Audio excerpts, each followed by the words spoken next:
కాశ్యపాన్వయసంజాతం శరణ్యార్యపదాశ్రితం వైరాగ్యజలధిం వందే రంగరామానుజం మునిం. అందరికీ దాసోహం. మన ఆచార్యులు శ్రీ శ్రీ శ్రీ త్రిదండి శ్రీ రంగరామానుజీయ స్వామివారు అందించిన రచనల్ని మనం చదువుకుంటున్నాం. పరమాత్మ, దేవుళ్ళు, మనము అనే కోశాన్ని మొదలు పెట్టుకున్నాం. మనం రఘురామయ్య గారిలో చర్చ జరుగుతున్నందువలన కొంచెం మార్పు కనిపించింది. హ్యాపీనెస్ గురించి తెలుసుకున్నటువంటి వినీత దాన్ని జీవితంలో అప్లై చేసేసింది. అప్పుడే హ్యాపీనెస్ని అన్హ్యాపీనెస్గా ఎలా మారిపోయిందో కూడా చెప్పేసింది. ఫుడ్ విషయంలో ధర్మము, అర్థము, కామము, మోక్షము, ఈ నాలుగిట్లో ధర్మము, అర్థము, కామము మూడు కూడా తొందరగా అన్హ్యాపీనెస్ వచ్చేస్తుందని, ఎంత అనుభవించినా తరగని ఆనందం కలిగే విషయం మోక్షం అనేది ఒకటేనని, భగవంతుని విషయమే ఎప్పుడు ఆనందాన్ని కలిగిస్తూనే ఉంటుంది అనే విషయాన్ని మనకి తెలియచేశారు ఆచార్యులు ఇప్పటి వరకు. శకుంతల గారు నీరసంతో నిస్త్రాణంగా పడిపోయి చూసేసరికి పడిపోలేదు. కనిపించిన భార్యను చూసి కంగారు పడ్డారు. వినీత, డాక్టర్ గారికి డాక్టర్ నూనెకి ఫోన్ చెయ్యి అని అన్నారు. వినీత ఫోన్ చేయడం, డాక్టర్ నూనె రావడం, చెక్ చేయడం, సెలైన్ పెట్టడం, ఆమె కొంచెం కోలుకొని కూర్చోవడం గబగబా జరిగిపోయాయి. డాక్టర్ నూనె పూర్తి పేరు నూనె సుబ్రహ్మణ్యేశ్వరరావు. శకుంతలమ్మ గారి ఊరే, దగ్గర చుట్టం కూడాను. ఆమెకు ఒరే అని ఈనాటికి పిలవగలిగినంత చనువు ఉంది అతని దగ్గర. అదో రకం మనిషి అతను. వేదాలు, బ్రాహ్మణులు బూటకం అంటారు. లోకాన్ని మోసం చేయడానికే ఇవన్నీ అని అంటారు. బాబాలు, స్వామీజీలు అంటే అసహ్యం. సమాజానికి పట్టిన చీడపురుగులు అంటారు వీరందరూ. డాక్టర్ ఎన్ఎస్ రావు అని పిలిపించుకునేవారు ఇదివరకంతా. సుబ్రహ్మణ్యం అనే పేరు ఇష్టం లేక, తన ఆలోచన తత్వము బాగా ముదిరాక గెజిట్ నోటిఫికేషన్ ద్వారా డాక్టర్ ఎస్ఆర్ నూనెగా మార్చుకున్నారు.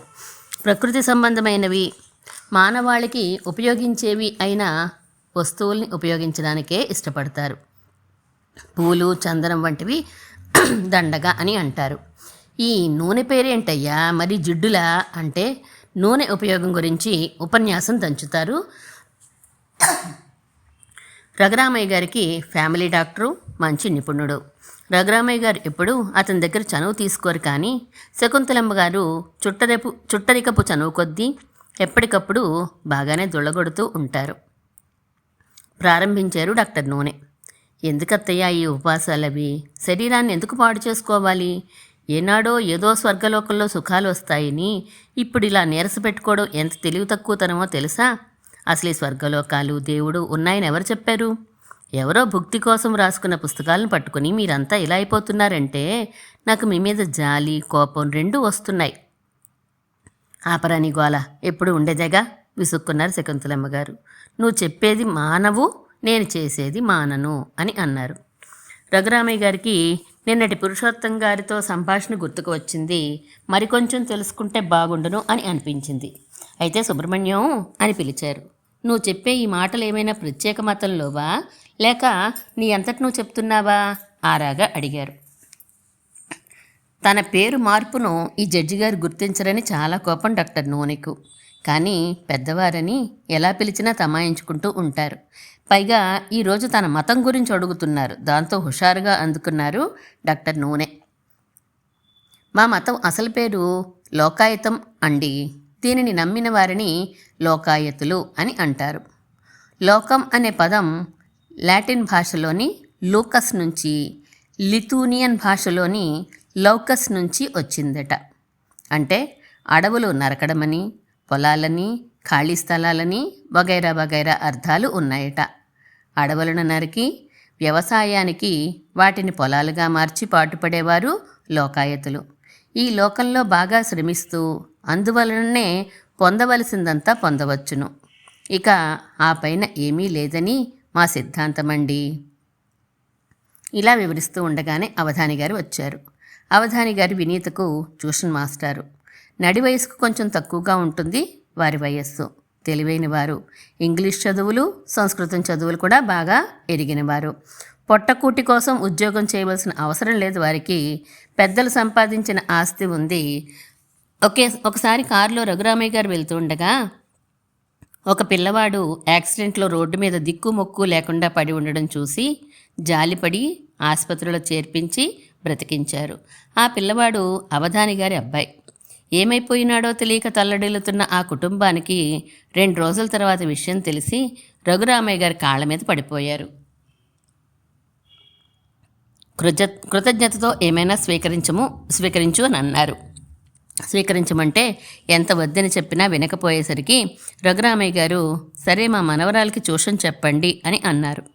అవసరం లేకపోయినా వినీత చాలా తెలివైంది. ట్యూషన్ అసలు అవసరం లేదు, కానీ అవధాని గారు రావడం ప్రారంభించాక ఆ పిల్ల తెలివితేటలు మరింత ఆరంభించాయి.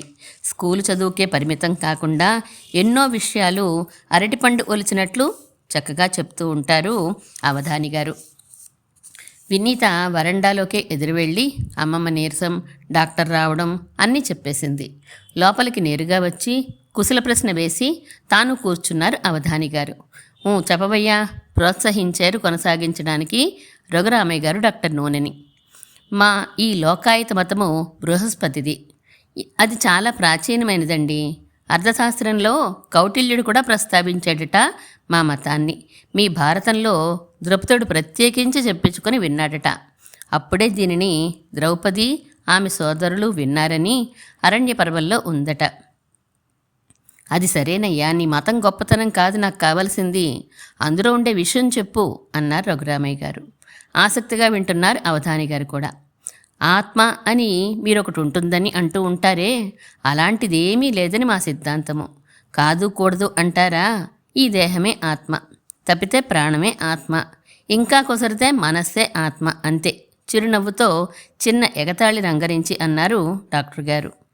మరి ప్రాణం పోతే శరీరం కదలదు కదయ్యా అని ఏదో అనబోతుంటే, ఆగండి, ఇంకా వినండి మా సిద్ధాంతం.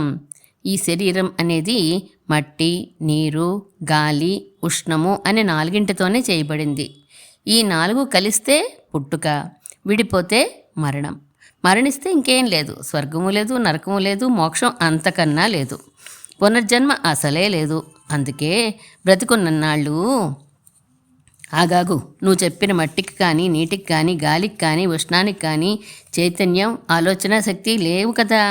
ఇవన్నీ కలిసింది ఈ దేహం అని అంటున్నావు. మరి దేహానికి చైతన్యం వగైరా ఎలా వచ్చాయి? అదా మీ అనుమానం? ఇది చాలా చిన్న డౌటు అన్నట్టు పక్కపక్క నవ్వారు డాక్టర్ నూనె. తమలపాకు పచ్చగా ఉంటుంది, సున్నం తెల్లగా ఉంటుంది, వక్క నల్లగా ఉంటుంది. ఈ 3 కలిసిన తాంబూలం లాలాజలంతో కలవగానే నాలిక ఎర్రగా ఎలా అవుతుంది? అలాగే విభిన్న ధర్మాలు కలిసిన పదార్థాలు సంయోగించగానే వాటికి వేటికి లేని కొత్త ధర్మం పుట్టుకొస్తుంది. సరే, ఆత్మ పునర్జన్మ లేవని ఎలా అంటారు మీరు? ఉన్నాయని ఎలా అంటారు? ఎదురు ప్రశ్న వేశారు కొనసాగిస్తూ డాక్టర్ గారు. కనిపించడం లేదు కనుక. ఆత్మ అనేదే ఉంటే కంటికి కానీ, చెవికి కానీ, ముక్కుకి కానీ, చర్మానికి కానీ, నాలుగుకి కానీ తెలియాలి, అప్పుడే నమ్ముతాం. ఓహో, అయితే ప్రత్యక్షం అయితేనే నమ్ముతారన్నమాట. అవును, ఊహ చేసినా నమ్మం, ఒకరు చెప్పినా నమ్మం. అందుకే మాకు వేదంలో చెప్పారు కనుక స్వర్గం ఉంది, నరకం ఉంది, ఇలా దక్షిణలు తద్దినాలు పెట్టండి అనే మాటలు నచ్చవు, వ్యతిరేకిస్తాం కూడా. ఊహ చేయడం అంటే ఆ కొండ మీద పొగ కనిపిస్తోంది కదా, అక్కడ నిప్పుంది అని ఊహించడం. అది నమ్మరా? ఆశ్చర్యమే. మరేమనుకున్నారు? అంత ఖచ్చితం మేము, గర్వంగా అన్నారు డాక్టర్ నూనె. ప్రత్యక్షంగా చూడాలి, అప్పుడు నమ్మాలి, అంతే. ఆప్తులైన వారు చెప్పినా నమ్మరా? నమ్మమంటే నమ్మం, అంతే. ఎంత ఆప్తులైన వారి మాటలైనా మేము నమ్మాలంటే వారు చెప్పింది ప్రత్యక్షంగా మేమే చూడాలి, లేదా వారు సత్యవాదులు అని నమ్మాలి. వారు సత్యవాదులని నమ్మడం అంటే మళ్ళీ అదొక ఊహే. వారు ఒకవేళ సత్యవాదే అయినా తెలిసి చెప్తున్నారో తెలియక చెప్తున్నారో, అన్నీ తెలిసినవాడు ఒకడు ఉండడం అసంభవం. అందుచేతనే మాకు వేదం ప్రమాణం కాదు. భగవంతుడో దేవుడో అనేవాడు లేడు. స్వర్గ నరకాలు, పాపపుణ్యాలు లేవు. అసలు కొంచెం జాగ్రత్తగా ఆలోచిస్తే మీకే తెలుస్తుంది. చనిపోయినవాడు పితృలోకాల్లో ఉంటాడు, ప్రతి సంవత్సరం తద్దినం పెట్టమని బ్రాహ్మణులు వచ్చి తినేస్తారే, ఇక్కడ పెడితే అక్కడ కడుపు నిండితే మేడపైన ఉన్నవాడి కడుపు నిండేటట్లు క్రిందున్నవారు భోజనం చేసేయచ్చుగా, దేశంలో సగం కరువు తీరుతుంది. యజ్ఞంలో పశువుల్ని బలి ఇస్తే ఆ పశువులకు స్వర్గలోకం వస్తుందట. మరి యజ్ఞం చేసేవాడు తన తండ్రిని ఎందుకు బలివ్వడు? ఈ వశీకరణము, తాయెత్తులు, విభూతులు తెప్పించడం, మంత్రాలు చదవడం ఇదంతా ఒట్టి నాటకం, మోసం. ఆవేశంగా పూర్తి చేశారు డాక్టర్ నూనె. రఘురామయ్య గారికి ఈ వాదం చాలా నచ్చి ఉండేదేమో ఇదివరకు, కానీ ఇప్పుడు కొంచెం ఇబ్బందిగా కదులుతున్నారు. కారణం తెలియదు. దీన్ని ఎలా కాదనాలో కూడా తెలియదు. అవధాని గారు కిమ్మనకుండా వింటున్నారు. మాట్లాడక వింటున్న వారంతా తన మాటలకి ఎదురు చెప్పలేనట్లేనని ముసిమీసు నవ్వులతో ఇంకా అంటున్నారు డాక్టర్ నూనె. ఇదిగో ఇంద్రియ నిగ్రహం అంటూ కోరికల్ని చంపుకోవడం చాలా అన్యాయం. పాపపుణ్యాలు, స్వర్గ నరకాలు లేవు కనుక సుఖంగా, ఆనందంగా ఈ లోకంలో బ్రతకండి. దేవుడంటే ఇంకెవరో కాదు, ప్రస్తుతం మనని పరిపాలిస్తున్న వారే. శిక్షిస్తే వారే శిక్షించాలి, లేకపోతే లేదు. బహుమానిస్తే వారే ఇవ్వాలి, లేకపోతే లేదు. ఇంద్రియ నిగ్రహమని, బ్రహ్మచర్యమని, ఊర్ధ్వరేతస్కులని ఇదంతా దండగా. మూత్ర కోసం నిండినప్పుడు మూత్రం ఎలా జారీ అవుతుందో అలాగే శుక్ర కోసం నిండినప్పుడు రేతస్సు జారుతుంది. మూత్రాన్ని నిగ్రహిస్తే అనారోగ్యం, రేతస్సును నిగ్రహిస్తే ఇబ్బందులు. తెలుస్తోందా? చిత్తరువుల్లా వింటున్నారు అందరూ. అక్కడే ఉన్న వినీతకు ఇంకా అంతా అర్థమవుతున్నట్లే ఉంది, కానీ ఈ రేతస్సు అంటే ఏమిటో తెలియలేదు. బాబాయ్ మరీ రయ్యే అంటూ అడగబోయింది. పాపం అంతే. చీ నోర్వి అంటూ అరిచారు శకుంతలమ్మ గారు ఒక్కసారిగా. వెళ్ళవతలకెళ్ళి చదువుకో, నీకు ఈ పెద్దవాళ్ళ మాటలతో పని ఏంటి అంటూ గట్టిగా కసిరారు. బెక్క చచ్చిపోయి అవతల గదిలోకి వినీత వెళ్ళగానే, ఏమిట్రా చిన్నపిల్లలు ఉన్నారని కూడా చూడకుండా వాగుడు కోపగించుకున్నారు డాక్టర్ నూనె మీద శకుంతలమ్మ గారు. అదే అత్తయ్య మన సమాజంలో లోపం. చిన్న పెద్ద ఏంటి, ఇది ప్రకృతి రహస్యం. ఇలా మనం దాచడం వల్లనే మనకి ఈనాడు ఎయిడ్స్ లాంటి రోగాలు సమాజాన్ని పట్టి కుదుపుతున్నాయి. ఈ విషయం ఎందుకు మాట్లాడకూడదు? అన్నీ అందరికీ తెలియాలి.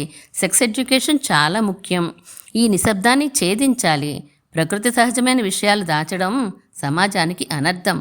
కోరికలు అణగదొరుకుకోవడమే దుఃఖానికి కారణం అంటూ మరీ చెలరేగిపోతున్నారు డాక్టర్ నూనె. అంత నీరసంలోనూ ముగ్గురులైపోయారు శకుంతలమ్మ గారు. ఏంట్రా నువ్వు వదిలేది? ప్రకృతి రహస్యాలన్నీ అన్నిటినీ అందరికీ తెలిసేట్లు చెయ్యాలా, చెప్పాలా? ఒరే బట్టలు ఎందుకురా కట్టుకోవడం? మన అందరం జంతువుల్లా తిరుగుతూ ప్రవర్తించవచ్చు కదా. సిగ్గులేదు నీకు అలా చెప్పడానికి? పాపం పుణ్యం లేవా? ఇంద్రియ నిగ్రహం అవసరం లేదా? బస్సుల్లోనో రైల్లోనో వెళ్తున్న స్త్రీని చూసి బాగుందనిపిస్తే నువ్వనే ఆ పరిపాలకులు అడ్డుకోకపోతే మనం ఇష్టం వచ్చినట్లు ప్రవర్తించవచ్చునే. ఏం సిద్ధాంతం? ఒకరు శిక్షిస్తారని కాక మనకంటూ కొన్ని నైతిక విలువ ఉండక్కర్లేదు. ఒరేయ్, నడవడిక ముఖ్యంరా మనిషికి. ఈ నీ పరిపాలకులు అంతటా అన్ని సమయాల్లో ఉండి కంట్రోల్ చేయగలరా? చెయ్యలేరు. చేయరు కనుక ఎవరిష్టం వచ్చినట్లు వారు ప్రవర్తించడమేనా? అలా ఎప్పుడైనా ఎక్కడైనా కంట్రోల్ చేయగలిగిన వాడేరా నిజమైన పరిపాలకుడు. ఆయననే పరమాత్మ అని అంటున్నాం.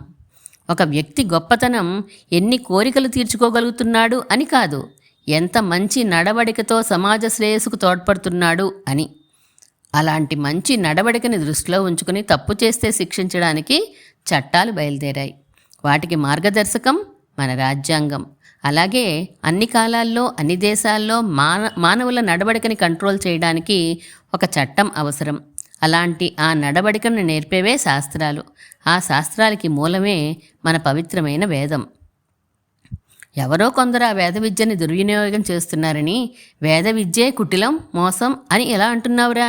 మన రాజ్యాంగాన్ని దుర్వినియోగం చేసేవారు లేరా? తప్పు వారిదా, రాజ్యాంగానిదా? ఎవరో కొద్దిమంది దుర్వినియోగం చేస్తున్నారని రాజ్యాంగాన్ని మేము ఒప్పుకోమంటే ఎలా? మీ డాక్టర్లు చదివే ఎంబీబీఎస్ తాము చదవకపోయినా చదివేమని చెప్పుకునే నకిలీ డాక్టర్లు లేరు? వారు మందులిచ్చి రోగుల ప్రాణాల మీదకి తేవడం లేదు. అంత మాత్రాన ఎంబీబీఎస్ విద్య చెడ్డదంటామా? అలానే వేద విద్య తెలియని కొంతమంది తెలుసునని లోకంలో కొందరిని మోసం చేసినంత మాత్రాన తప్పు వేద విద్యది కాదు, లోకంలో పెరుగుతున్న స్వార్థానిది. ఏం ఎంబీబీఎస్ చదివిన డాక్టర్ అయినా అన్ని విధాలా నిజాయితీగా ఉంటున్నాడా? రోగి వచ్చాడు అంటే అవసరం ఉన్నా లేకపోయినా బోలెడ్ టెస్టులు చేయించి డబ్బులు గుంజడం లేదు. అజీర్ణపు కడుపు నొప్పితో వస్తే అపెండిసైటిస్ అని ఆపరేషన్ ఛార్జీలు వేయడం లేదు. ప్రసవానికి వస్తే తప్పనిసరి అని సిజేరియన్ చేసి అల్లరి పెట్టడం లేదు. ఏ వృత్తిలో లేదు కనుక మోసం. అంత మాత్రాన ఆ వృత్తే తప్పంటే ఎలా? ఊహ పనికిరాదా మీకు? ఎవరి మాటలు నమ్మరా మీరు? లోకాయతనం అనే సిద్ధాంతం పురాతనమైందని నీకు ఎలా తెలిసింది? నువ్వు చూసావా? ఎవరైనా చెప్పగా నమ్ముతున్నావా? ఎందుకయ్యా ఊరికే ఆయాసపడతావు అనవసర వాదనలతోటి? అంతెందుకు, వినీత్ ఫోన్ చేసింది నాకు బాగులేదని నిన్ను రమ్మని. ఆ మాటలు నమ్మి వచ్చావా లేదా? నమ్మకపోతే వచ్చేవాడివి కాదుగా. ఇలాంటి సమయం వేస్ట్ చేసే మాటలు ఎప్పుడు చెప్పకు. పో అవతలి పో ముందు. ఉగ్రంగా ఒక్కసారి గడగడలాడించేస్తున్న శకుంతలమ్మ గారిని ఆశ్చర్యంగా చూశారు రఘురామయ్య గారు. ఇదే మొదటిసారి ఆమెకున్న తర్కజ్ఞానం, విచక్షణా జ్ఞానం ఈ రెండింటినీ ప్రత్యక్షంగా చూడడం. ముఖం కందగడ్డలా చేసుకుని విసురుగా లేచి వెళ్ళిపోయారు డాక్టర్ నూనె. గేటు తీసుకుని అవతలకు వెళ్ళబోతుంటే ఎదురైన పురుషోత్తం గారిని విష్ కూడా చేయలేదు. ఆశ్చర్యంగా చూస్తూ లోపలికి వచ్చారు పురుషోత్తం గారు. ఏంటి విశేషం? డాక్టర్ గారు అంత కోపంగా వెళ్తున్నారు? కనీసం నా పలకరింపుకు బదులు చెప్పలేదు మా ఫ్యామిలీ డాక్టర్ కూడా ఆయనే అడిగారు అందరినీ. రండి రండి అంటూ అందరూ ఆహ్వానించారు ఆయనని.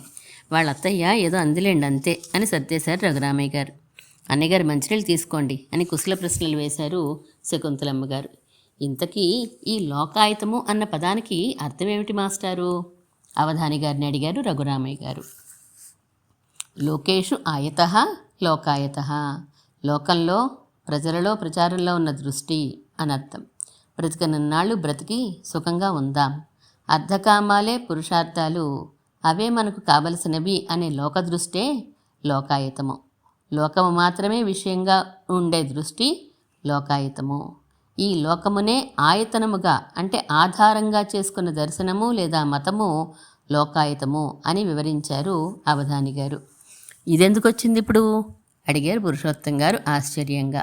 అదిగో ఆ సుబ్రహ్మణ్యంతో గొడవ ఇదే అన్నారు రఘురామయ్య గారు. డాక్టర్ నూనె స్వభావం తెలుసు కనుక అర్థమైపోయింది పురుషోత్తం గారికి. ఈ లోకాయతనాన్నే చార్వాక దర్శనము అని కూడా అంటారు అని అన్నారు.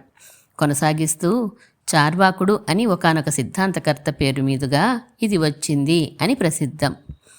భారతం శాంతి పర్వంలో చార్వాకుడు అనే బ్రాహ్మణుడు యుద్ధమైపోయిన తర్వాత జ్ఞాతులను గురువులను వధించినందుకు ధర్మరాజును నిందిస్తాడు. మిగిలిన బ్రాహ్మణులందరూ కలిసి ఆయనను చంపేస్తారు. ఆ చార్వాకుడే ఈ సిద్ధాంతాన్ని ప్రవేశపెట్టినాడేమో అని అంటారు కొందరు. ఆయన ఈ చార్వాకుడు ఒకరు కాకపోవచ్చండి అన్నారు అవధాని గారు. ఈ చార్వాక సిద్ధాంత పోకడలు ఋగ్వేద కాలం నుంచి కనిపిస్తున్నాయి కదా.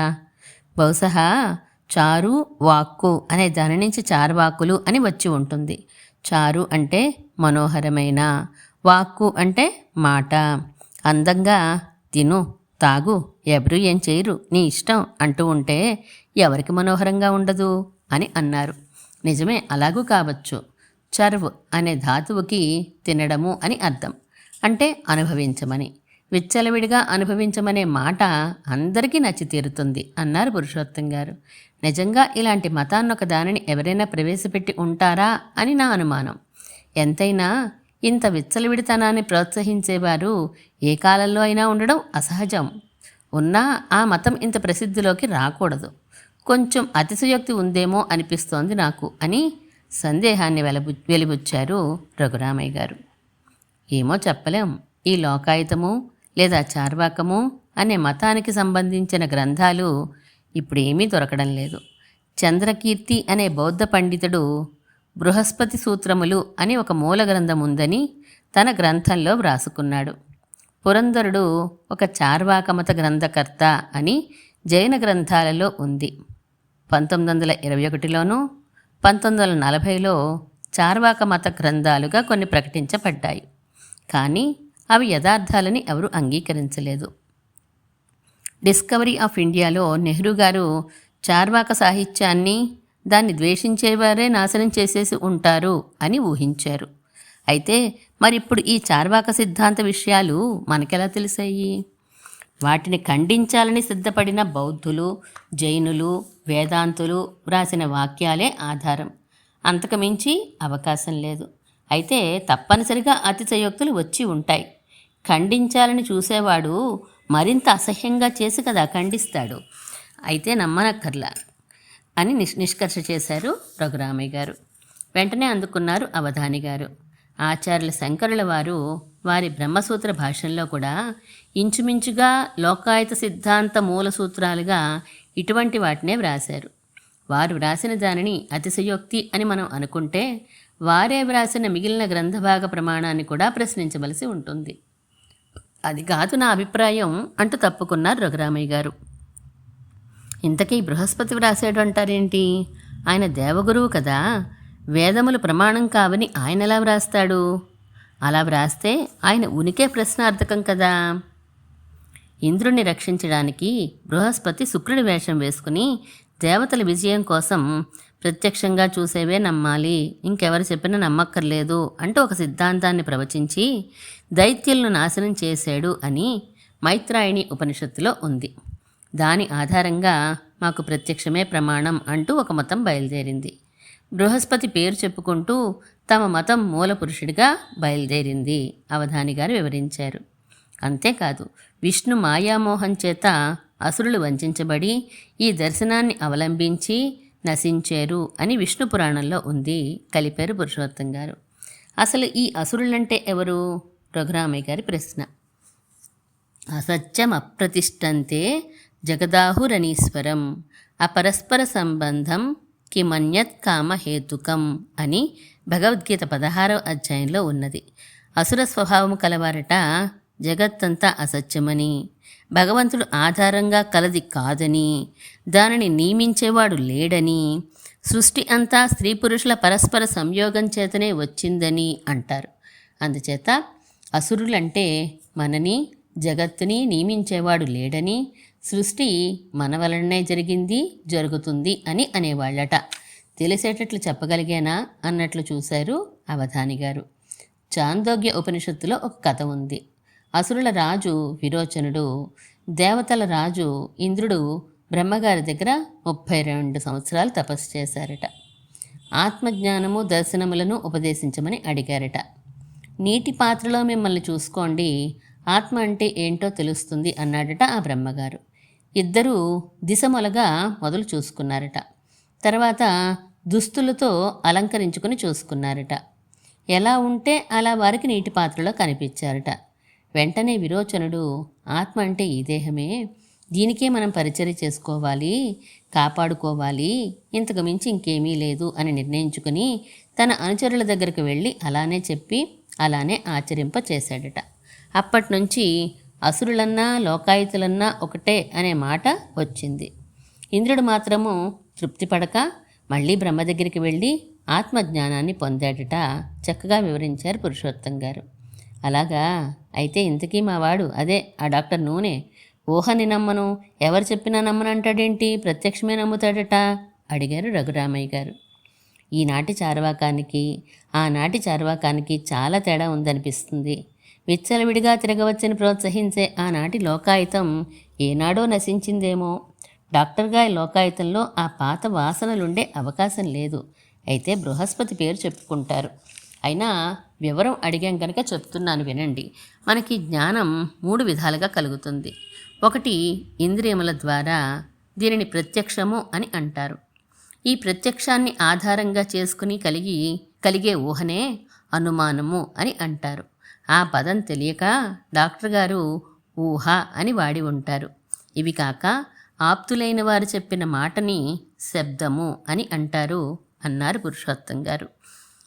ఈ అనుమాన ప్రమాణము, ఊహ, ఈ ప్రత్యక్షము, ఈ పదాలన్నిటి గురించి రేపు తెలుసుకుందాం. శ్రీమన్ మహాభూతపురే శ్రీమత్ కేశవ యజ్వరః కాంతిమత్యాం ప్రసూతాయ యతి రాజాయ మంగళం.